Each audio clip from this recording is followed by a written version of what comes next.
trong gần chỗ là bung trang với pastor ho kem gần đây nè gần hồ lắm bằng trong gần chỗ lúc cái chỗ tới gần đây nè cô có bùi rẻ mà nè thằng mình không hình tè đây là mình hết bùi là thằng là tao biết bùn khô chăn tè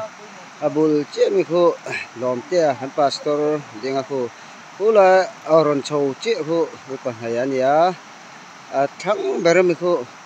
bol tu pa ra nè helaya cho ite numa nei te mingit pim hingite tuang puite piet puiten di he tong lui chen khat cái gì anh ta tan chuan voi khat kal na nia an nuam dang lai we he nuam tak ni he dang wal hing te po he choi tui khop mai driver chana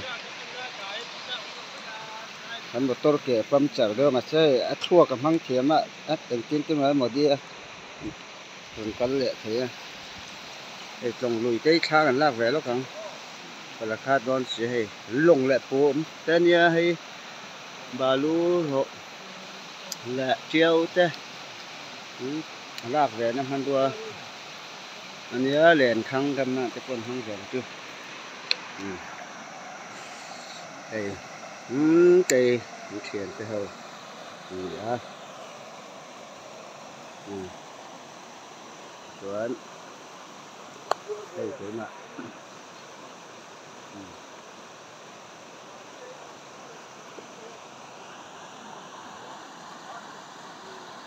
cái tại khi trồng lây mỗi em mấy gì kia ôn này lúc này nha